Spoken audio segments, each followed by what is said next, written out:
Supreme Commander Vexathal's translucent appendages rippled with irritation as he reviewed the contract floating before him in the war room's holofield. His compound eyes reflected the scrolling text of what had to be the most insulting assignment the Zarkak's warband had received in their 3 centuries of operation. A single squad. His voice resonated through his thoracic chambers, creating the harmonic tones that marked his elite status. The Galactic Council wants to pay us premium rates to eliminate 1 primitive squad. Around the Obsidian War table, his 5 lieutenants shifted uncomfortably. Their carapaces, each marked with the prestigious crimson stripes of veteran campaigns, clicked softly against their seats. Only senior xenobiologist Tilara dared to move forward. Her sensory stalks extended in obvious concern. Supreme Commander, I must insist you review the environmental data again.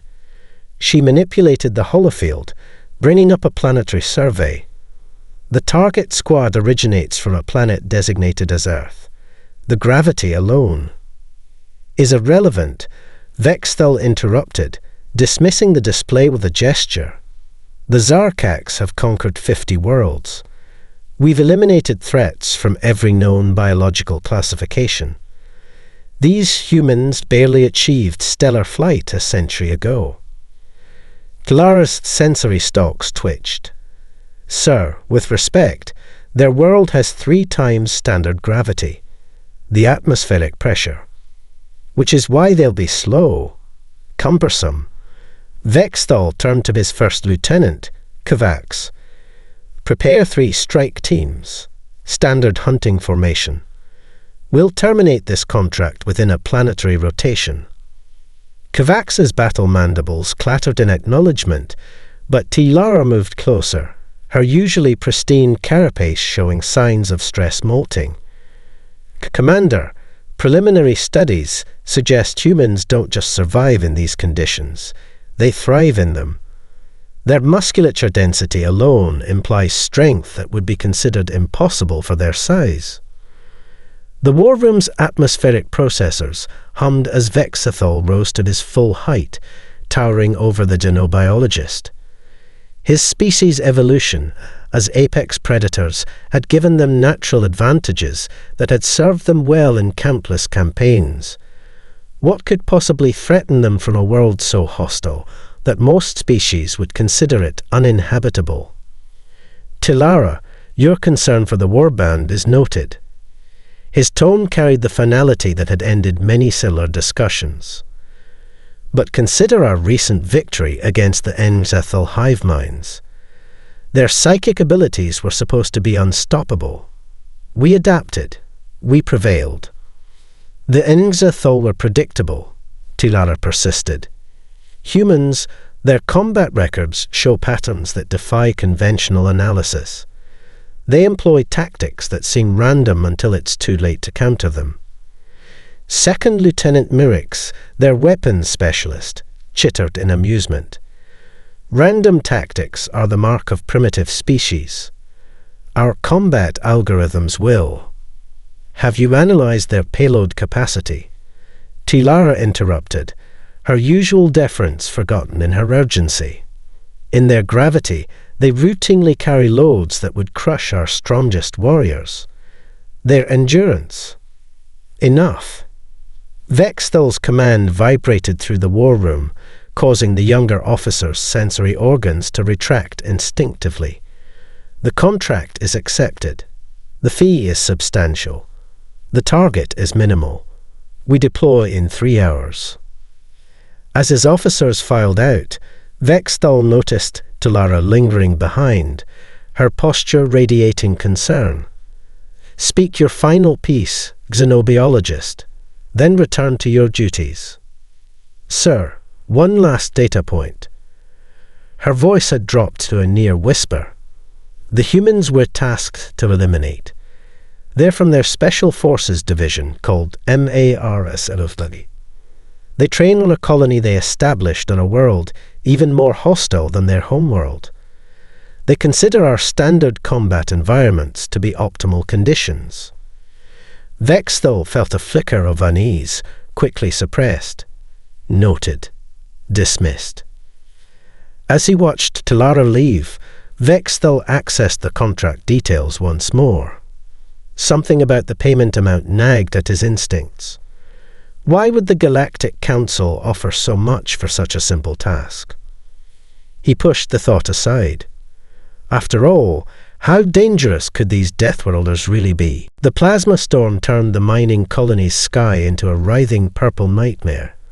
Ionized particles cascaded through the atmosphere, creating conditions that would dissolve standard environmental suits in seconds. Perfect hunting conditions, Second Lieutenant Merrix thought from within the safety of their reinforced bunker. Strike teams report ready. Kovacs's voice crackled through the command channel. Motion sensors are compromised by the storm, but nothing could survive out there without heavy shielding. Merrix watched the tactical display as it struggled to maintain cohesion through the electromagnetic interference. 3 Zarkax teams, each composed of their finest hunters, had established a perfect triangulation pattern around the colony's main processing facility. The humans had been tracked here after a week of pursuit, finally cornered by the approaching storm. Confirming no shield signatures, one of the sensor operators announced. No artificial atmospheric bubbles detected. No survival structures. They must have retreated underground. The storm intensified, sheets of plasma washing over their bunkers' shields in waves of destructive energy. Merrix felt satisfaction in their preparation. The humans would be trapped below, and once the storm passed. Movement detected, Sector 7. Impossible. Merrix chittered, mandibles clicking in agitation. Nothing organic cooled. The sensor operator's carapace paled. Multiple signatures.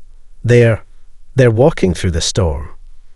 The tactical display flickered, showing thermal readings that made no sense. Human-sized figures moved through the lethal cascade of energy, their outlines distorted by the storm, but unmistakably bipedal. They wore no environmental suits, no energy shields. Just some form of light armor that should have melted instantly. Outpost 3, report. Kovacs commanded. Static answered. Merrix watched in horror as one by one, the signatures of their outpost sensors went dark.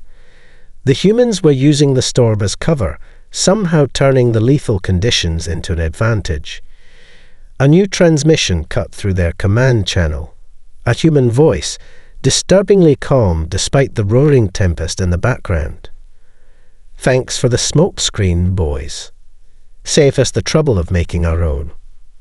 The bunker's reinforced walls suddenly felt very thin. Merrix accessed the external cameras, searching for visual confirmation of what their sensors reported. Through the purple haze, a figure emerged. It moved with impossible grace, unaffected by the gravity that made every Zarkax movement a calculated effort. More shapes appeared behind it, carrying weapons that should have shorted out in the electromagnetic surge. Strike teams, fall back toe. Kovacs's order cut off as explosions rippled through their defensive perimeter. Somehow, the humans had planted charges before the storm, charges that continued functioning despite conditions that disrupted Egan's Zarkax technology. Interesting bunker design. The human voice returned, casual as though discussing the weather. Reminds me of the ones we used to raid back home. Same weaknesses too. The ceiling groaned. Merrix looked up in time to see white-hot plasma being funneled through carefully carved channels in the bunker structure. The humans hadn't just survived the storm, they'd weaponized it. Full retreat, Merrix commanded, but the order came too late. The bunker's shield generators, overloaded as concentrated streams of plasma, breached their defenses. Through gaps in the failing structure, Merrix caught glimpses of their attackers. They moved like predators, their primitive projectile weapons somehow still functioning. One turned towards Myrix's position, and for a moment, their eyes met. The human's lips curved in what Tilara had described as a smile, a gesture that originally evolved to display bone weapons used for processing food. The last thing Nimrix saw before the bunker collapse was a human casually catching a falling piece of plasma-heated metal with a gloved hand, the material that should have burned through their armor seemingly causing no distress. In the storm's aftermath, as the surviving Zarkax regrouped, they found messages carved into their melted defenses. The humans had signed their work, like artists leaving their mark. But it wasn't the signatures that chilled Myrix's core.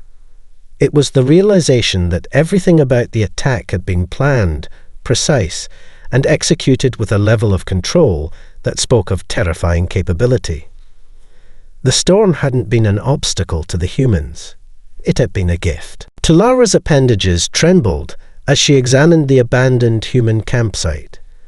The Zarkax scout team spread out around her, their natural camouflage shifting nervously to match the rocky terrain.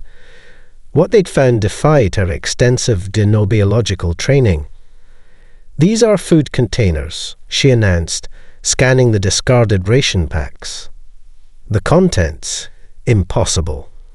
These compounds would be classified as industrial solvents by Council standards. She lifted one package, reading its label. They preserve their nutrients in sodium chloride. They flavor them with capsaicin. Poisons. Scout leader Ixel asked, his sensor stalks extended in confusion. Worse, these are substances they consume for pleasure. Tilara moved to what appeared to be a crew sleeping area. And here, evidence they remained stationary for at least 6 hours, despite knowing our forces were nearby. Ixel's carapace rippled with disbelief. They willingly entered a dormant state in hostile territory. Sleep, Tilara corrected. Humans require periodic unconsciousness to function, but look at the defensive measures they established. She indicated subtle alterations to the surrounding terrain. They weren't concerned about attack. They were confident in their ability to respond even while unconscious. A sudden crash echoed through the valley. One of the younger scouts had stumbled, knocking loose a pile of equipment. The team froze, weapons ready. Minutes passed in tense silence. "Area remains secure," Ixel reported. "But we shoaled." "No," Tilara interrupted, her scientific detachment cracking. "They already know we're here. They're watching us." "Sensors detect no signatures," another scout protested. Tilara retrieved something from the ground. A small crimson droplet on a leaf. Human blood. Fresh. But notice, no signs of injury, no combat damage. They left this deliberately. She inserted the sample into her analyzer. The results made her sensory organs recoil. Their cellular structure, it's adapting to our atmosphere. Their blood cells are actually becoming more efficient at oxygen transfer. They're not just surviving here, they're evolving in real time. A new voice cut through the tension, coming from everywhere and nowhere at once. "Nice catch, Doctor. We were wondering if anyone would notice that little detail." The scout team's formation collapsed into chaos. Weapons fired at shadows. Tilara watched in fascinated horror as figures emerged from hiding spots that shouldn't have been able to conceal them. The humans moved with liquid grace, their dense muscle structure allowing them to traverse the high-gravity environment as if it were weightless. "Hold fire," Ixel commanded, but the humans had already closed the distance. They didn't attack. They simply stood there, surrounding the scout team, their expressions hidden behind reactive camouflage masks that mimicked the Zarkax's own biological capabilities. One human stepped forward, removing his mask. Tilara recognized him as their squad leader from the briefing files. His skin showed signs of radiation exposure that would kill most species, but on him, they appeared as mere cosmetic marks. "We've been studying you too, Doctor," he said, addressing Tilara directly. "Your species has some fascinating adaptations. But you evolved to be apex predators in controlled conditions. We evolved to survive catastrophes." The human gestured, and his team produced evidence of their observations, detailed analyses of Zarkak's biology, weapon specifications, even behavioral patterns during previous engagements. They'd been gathering intelligence while being hunted, turning the entire pursuit into a data collection exercise. "Your warning at the briefing was appropriate," the human continued, his words carrying no trace of threat, just professional respect. "But incomplete. We're not dangerous because we're strong or hard to kill. We're dangerous because we never stop learning, never stop adapting." Tilara watched as her escort team was efficiently disarmed and secured, their supposedly superior natural weapons rendered useless by human techniques specifically evolved to counter them. The humans hadn't just studied their enemies, they'd developed countermeasures during the brief conflict itself. "Don't worry," the human commander said, securing Tilara's research equipment with careful precision. "Your team will be released unharmed. Consider this a professional courtesy between scientists.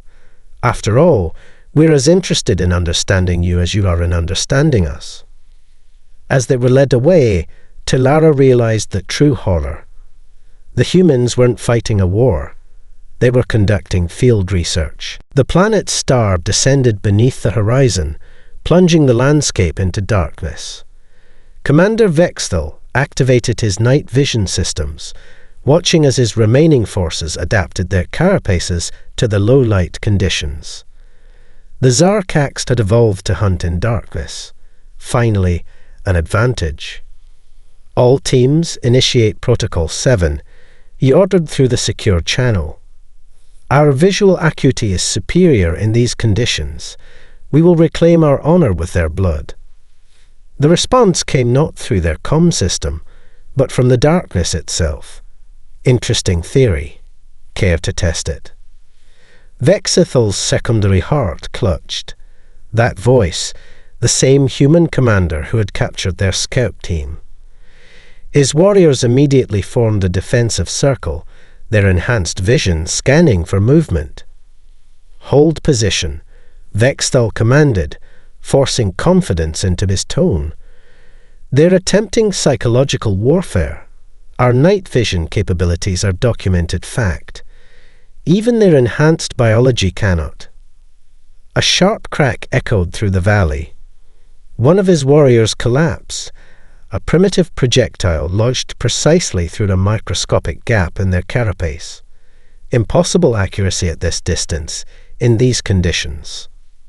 Fun fact about Earth, the human's voice drifted from a new position.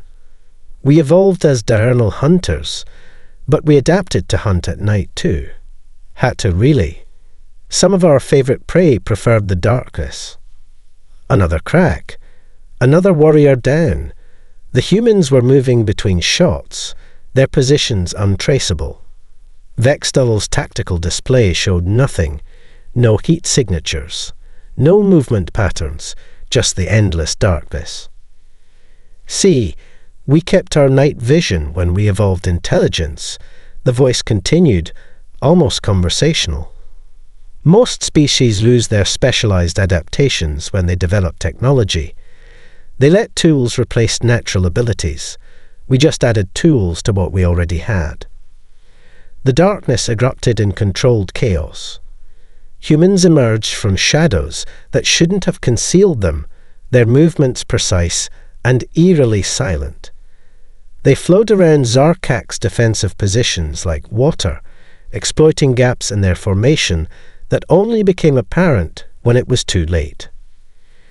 "Your species sees better in the dark than most," one human acknowledged, materializing beside a startled warrior. But you rely on your enhanced eyes. We use everything. Sound, smell, air pressure changes. The darkness isn't just an absence of light to us. It's a whole different world of sensory information. Vexthel watched in horror as his warrior's natural camouflage proved useless.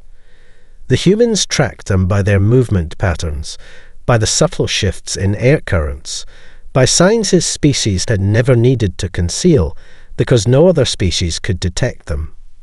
Fall back to higher ground. He ordered, but his troops' methodical retreat was met with almost lazy precision. The humans had already predicted their withdrawal routes, placing themselves at key interception points. A human appeared before Vexthel, moving so smoothly through the gravity well that it seemed to deny physical law. You know what made us really good at night hunting? The human's eyes reflected the starlight like a natural predator's. We learned to fear the dark first. Really, deeply fear it. Then we decided to become the thing other species should fear. The tactical display flickered, showing the truth they'd missed. The humans hadn't just positioned themselves for this engagement. They'd spent hours reshaping the battlefield. Every retreat route led to prepared positions. Every defensive option was already compromised. Here's the thing about fighting humans. The voice echoed as Vexthel's forces realized they'd been herded into a natural amphitheater. We spent thousands of years learning to hunt in the dark because we were afraid of what was in it. Then we spent thousands more years becoming better predators than the things we were afraid of.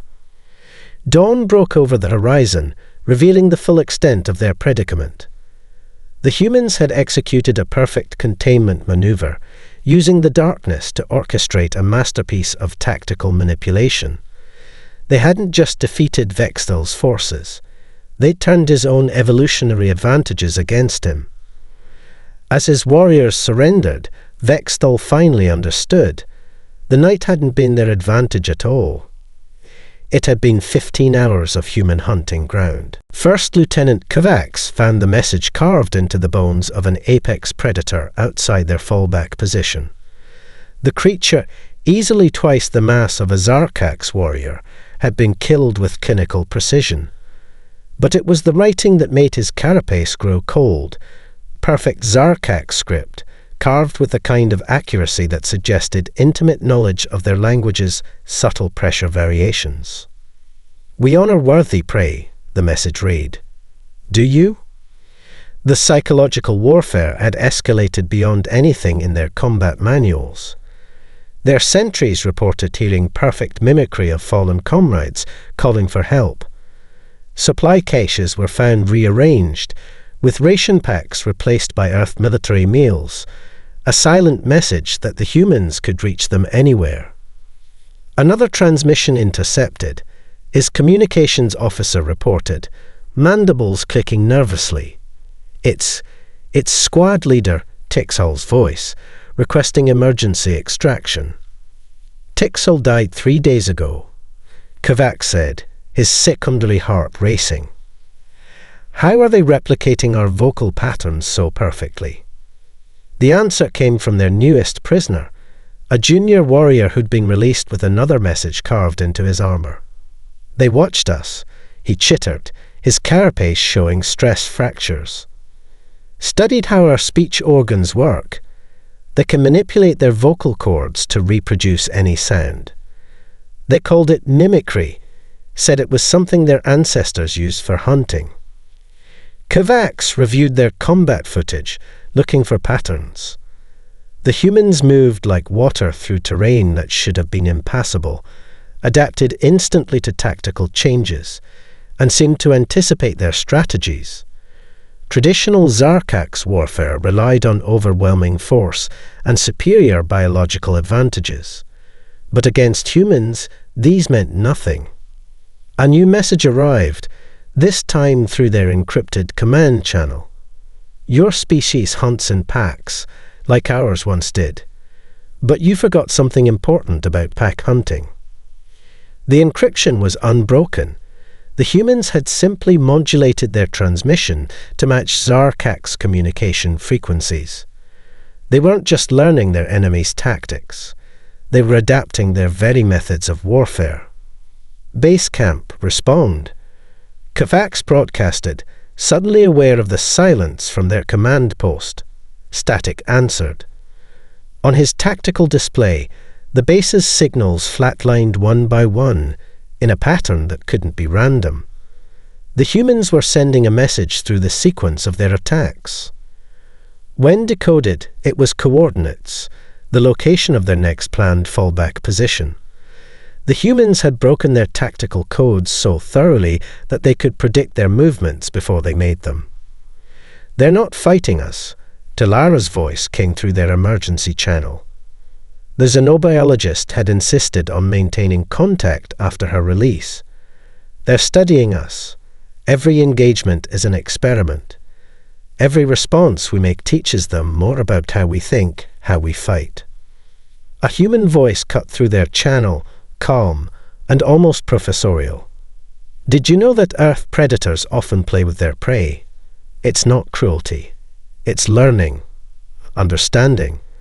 Every interaction teaches us something new about you." Kavax watched as his remaining forces huddled in their fortified positions, their natural confidence shattered. The humans had done more than defeat them physically. They'd broken their understanding of their place in the galaxy's hierarchy. "Your species evolved perfect camouflage," the human voice continued. "Ours evolved pattern recognition so precise we see meaning in random noise. You evolved to be invisible. We evolved to see what isn't there." The message carved into the predator's bones took on new meaning. The humans weren't just honoring worthy prey. They were acknowledging fellow hunters while demonstrating their superiority.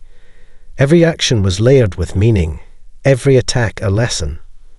As night approached again, Kavax made a decision that would have been unthinkable days ago. He opened a channel to the human commander. "We acknowledge your superiority as hunters," he transmitted. "We request terms." The response came instantly, in perfect Zarkak's battle cant. "Honored prey fights with courage. Let us show you how much we've learned from each other." The psychological warfare had succeeded beyond anything they could have imagined. The Zarkaks hadn't just been defeated. They'd been thoroughly educated. The deployment of banned weaponry wasn't just an escalation. It was an admission of desperation. Supreme Commander Vexthal watched as the atomic sanitizers ignited the atmosphere, turning the valley into an irradiated hell. Nerve agents designed to shut down any known form of neural system filled the low ground like morning fog.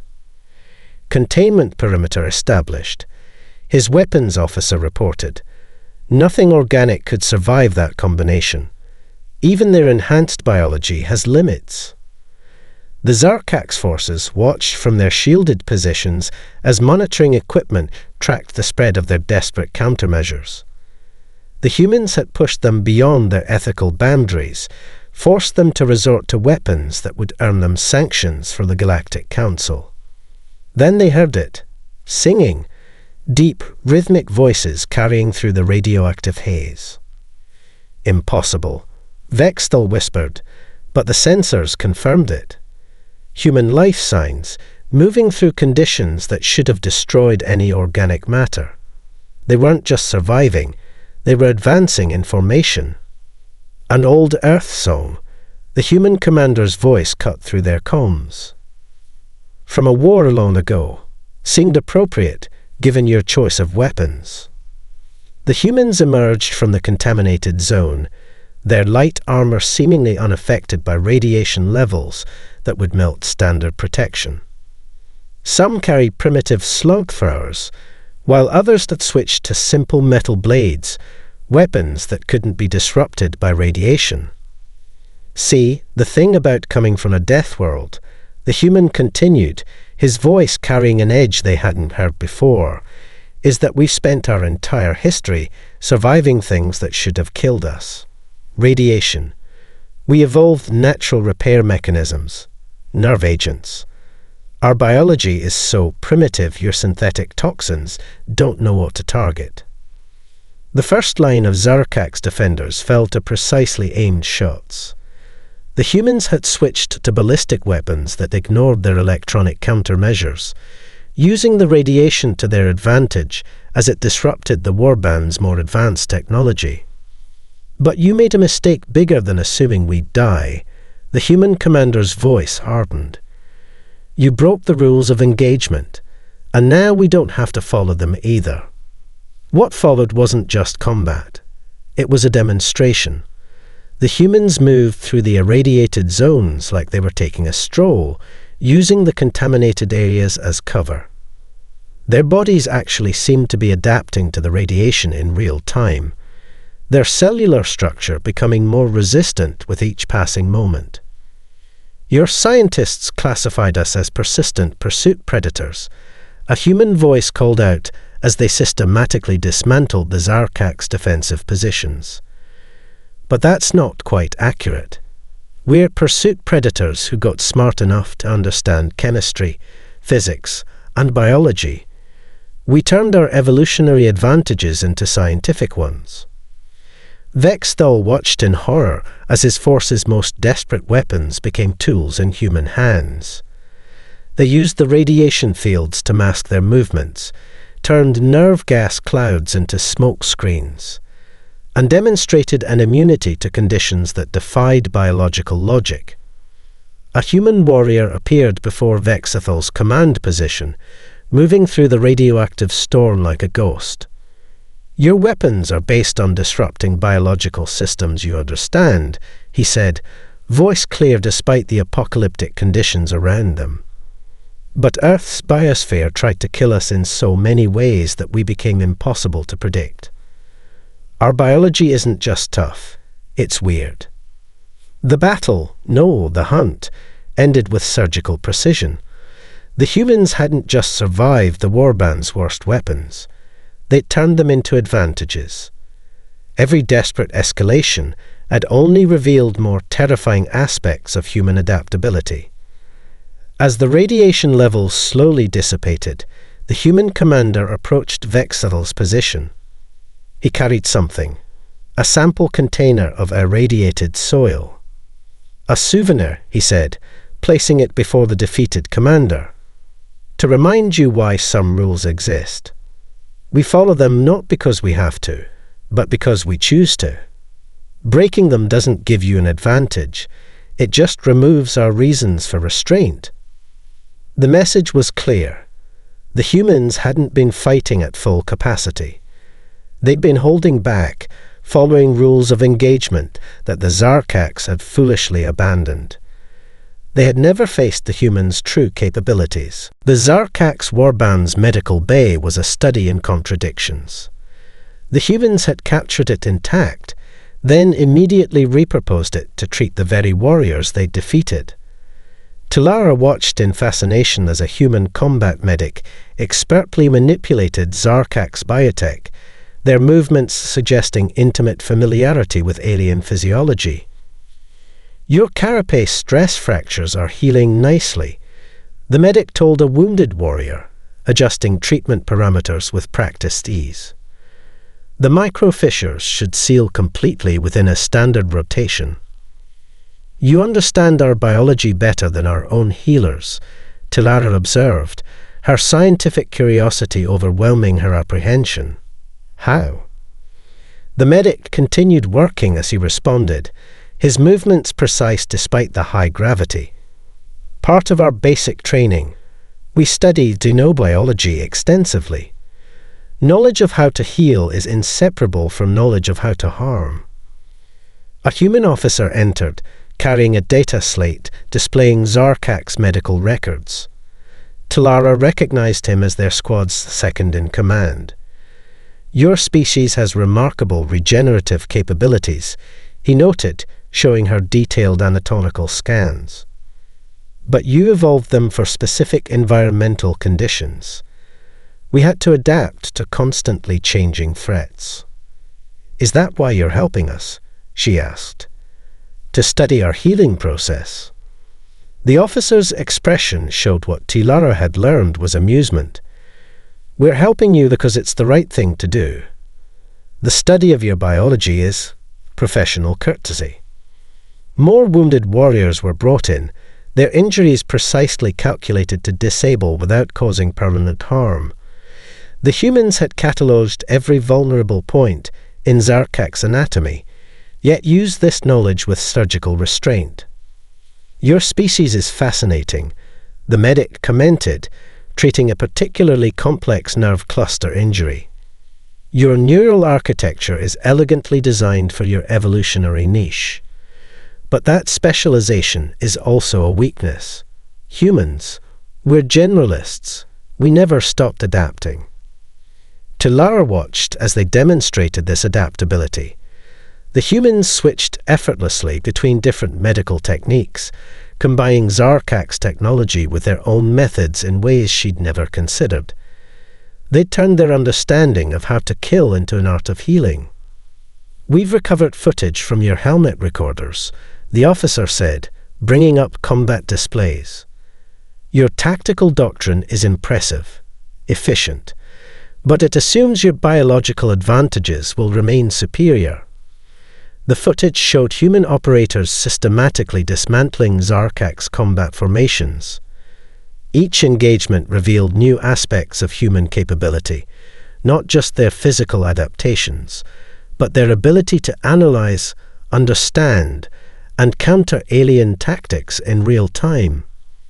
"Your species evolved to be perfect ambush predators," the medic explained, demonstrating how they'd identified and exploited weaknesses in Zarkak's natural armor. "We evolved to adapt to whatever we encountered. Every challenge made us stronger." A wounded commander was brought in, his carapace showing signs of precise disabling strikes.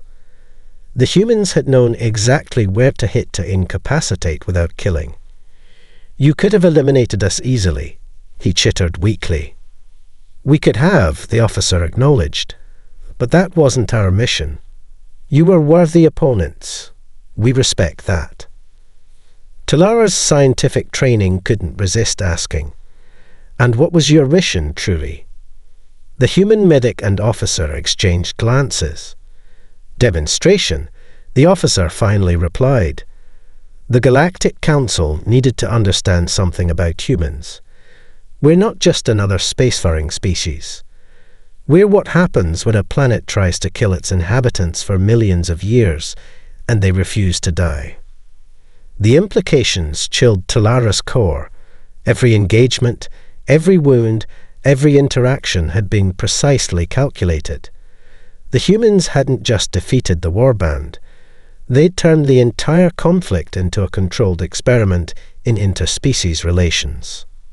"Your recovery should be complete within days," the medic concluded, finalizing treatment protocols. "We've prepared detailed medical documentation for your healers. Consider it a professional courtesy between species who understand the importance of adaptation." As Tilara watched the humans continue their work, she realized they'd learned more about Zarkak's biology in a few days of combat than her people had discovered about humans in years of study. They were natural xenobiologists, turning every encounter into an opportunity for understanding. The most terrifying part wasn't their capacity for violence, it was their capacity for comprehension. Supreme Commander Vextel stood before the Galactic Council's emergency session, his carapace still bearing the marks of honorable combat. The vast chamber fell silent as he began his report, his voice carrying the weight of profound revelation. "The Zarkak's warband formally withdraws from Contract 7249X, he announced, his mandibles clicking in precise military cadence. "Furthermore, we submit a formal recommendation for the immediate reclassification of human Special Forces units to Threat Category 5. Murmurs rippled through the assembled representatives. Category 5 was reserved for extinction-level threats, forces capable of reshaping galactic civilization. No species had ever earned such a designation for their ground forces alone. Explain your recommendation, Commander. The council leader's crystalline form pulsed with skepticism. Surely a single squad of primitives. With respect, Vexthal interrupted, breaking 3 centuries of protocol. Referring to humans as primitive is a dangerous misconception. We made that mistake. I submit our complete combat records as evidence. The chamber's holographic displays came alive with footage from the engagement. The council watched in stunned silence as the human squad systematically dismantled the most feared mercenary company in known space. Note their methodology, Tilara added from her position beside Vexthal. Every engagement was calculated to demonstrate different aspects of human capability. They weren't fighting us. They were educating us. The footage showed humans operating in conditions that should have been lethal, adapting to weapons that should have been decisive, and displaying a mastery of combat that transcended mere physical superiority. Their bodies are not merely resistant to adverse conditions. Tilara continued, displaying biological scans. They actively adapt to them. Their cellular structure shows signs of real-time evolution. Each challenge we presented made them stronger. A new figure stepped forward, the human squad commander, invited to address the council as a professional courtesy. His presence in the chamber's high gravity showed no sign of discomfort. Your species have evolved remarkable specializations, he observed, addressing the assembled representatives. But you've forgotten something fundamental about survival. True strength isn't about being perfectly adapted to your environment. It's about being able to adapt to any environment. Vexthal activated his final piece of evidence, the medical logs showing human expertise in Zarkak's biology. They understand us better than we understand ourselves. Every species they encounter becomes a study in adaptation. They don't just learn to fight you. They learn to be you, then exceed you. You're suggesting we fear them, a council member challenged. No, Vexthal responded. I'm suggesting we understand them. The humans don't want conquest or domination. They want knowledge, experience, growth. Every conflict is a lesson, every engagement an experiment. The human commander nodded in approval. Your mercenaries fought with honor, he acknowledged. They've taught us much about your species. This knowledge will be preserved, studied, and used to improve our understanding of galactic civilization. The council chambers fell silent as the implications sank in. The humans hadn't just defeated an elite military force. They'd turned the entire engagement into a masterclass in xenobiology, combat evolution, and interspecies relations. We recommend all mercenary companies be advised, Vexthal concluded. Contracts involving human special forces should be automatically declined. Not because they can't be defeated, but because engaging them only makes them stronger. The human commander's final words echoed through the chamber. We look forward to peaceful cooperation with all species. But remember, we evolved on a world that tried to kill us every day. We survive by turning every threat into an opportunity to adapt. Don't make us adapt to you. As the council session concluded, a new regulation was entered into galactic law. Contracts targeting human military units would now require special authorization, not to protect the humans, but to protect those foolish enough to hunt them. The Zarkak's War Bounds report ended with a simple addendum. In 3 centuries of combat, we have encountered countless species. The humans are unique not for their strength or their technology, but for their fundamental nature. They are living proof that the most dangerous thing in the galaxy isn't the ability to kill, it's the ability to learn from everything, even defeat.